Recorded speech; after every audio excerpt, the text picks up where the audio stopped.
What's going on, everyone? To honor this Superman Day, I wanted to talk to you and give you my take and, well, really, my top 5 non-comic Superman projects that have come out over the years. First, here's my honorable mention, Superman and Lois. Look, I wanted to love this show. Tyler Hoechlin is a great Superman. He did a fantastic job in the role. Elizabeth Tulloch as Lois, she nailed it. She absolutely nailed it. And the family dynamic, well, that was surprisingly refreshing compared to what we've seen on TV and movies over the years. But by the time the show rolled around, honestly, I was pretty deep in CW fatigue.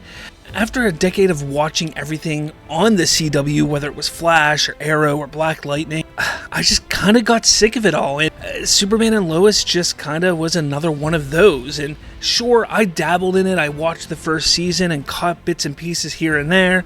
I just couldn't stick with it and just couldn't get myself invested in it like I wanted to. So, unfortunately, I couldn't say this one makes my top 5, but it is a definite honorable mention. Alright, now number 5 might shock some of you that it actually made my top 5, but this is a movie to me that I felt was pretty impactful for me at the time. Now I say this is the quiet kid of Superman movies. There's no punchy in it, there's really no supervillain smackdowns, just a lot of brooding, flying, and existential dread. And you know what? I was into it. Superman Returns came out in 2006. Brandon Routh was like a warm hug from a Reeve era. Charming, soft-spoken, and weirdly majestic. Kevin Spacey as Lex Luthor was weird and just fantastic as a character. The plane rescue sequence still slaps hard to this day.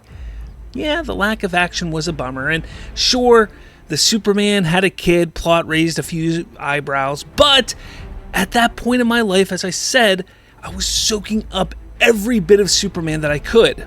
And I wanted a sequel to this. I think we all deserved a sequel. Instead, we got nothing, and Bryan Singer ran off to ruin the X-Men time. No, he didn't ruin the X-Men timeline. He was actually done with the X-Men timeline, but regardless, things just kind of fizzled out for Superman after that for a number of years, and it was kind of disappointing. Now next up, this was really why I was heavy into Superman when Superman Returns came out. Smallville.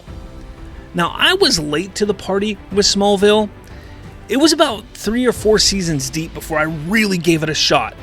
And one of the big reasons why was that whole moniker of no tights, no flight.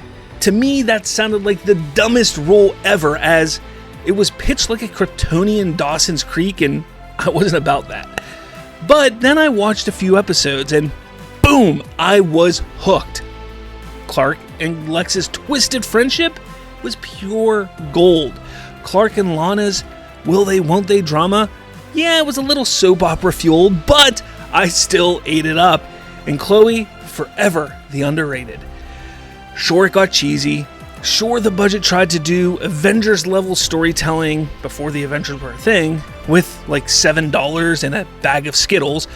But when they started introducing more DC characters, Lois, Oliver, Bart, Cyborg, and Aquaman, it got a lot of fun. Smallville wasn't perfect, but it never needed to be. It had heart, and sometimes that's enough. Now, number 3. This one, I tell you what, this is my childhood. Tim Daly's Superman was my daily, not really daily, maybe my Saturday morning childhood. This show followed the legendary Batman the Animated Series. So the bar was obviously high. And it cleared it. I'm not saying this was better than Batman the Animated Series. The art was sleek. The stories were smart, and this version of Superman was the first one I really connected with as a character, not just a symbol. Because yeah, I knew who Superman was before this show, but now I got him. Superman the Animated Series really brought it to life for me. Plus, this show gave us Brainiac and Darkseid and set up the Justice League show that would come a few years later. It was the backbone of the DC animated empire alongside Batman the Animated Series. And I still say it holds up today. Next up was a little tough for me, because number 2 is Superman the movie. And I kind of went back and forth with, is it going to be Superman 2 or Superman the movie? But let's get something straight. You cannot talk about superheroes without mentioning this film. See, 1977 gave us Star Wars, which blew people away. 1977 showed the world that you could be taken to a galaxy far, far away and see some amazing things. But 1 year later, Superman dropped and told the world, you will believe a man can fly. And guess what? The world did. Christopher Reeve wasn't just playing Superman, he was Superman.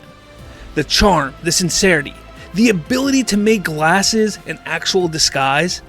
Sure, the effects are dated, sure, the pacing's a little slow, but the impact, it was massive.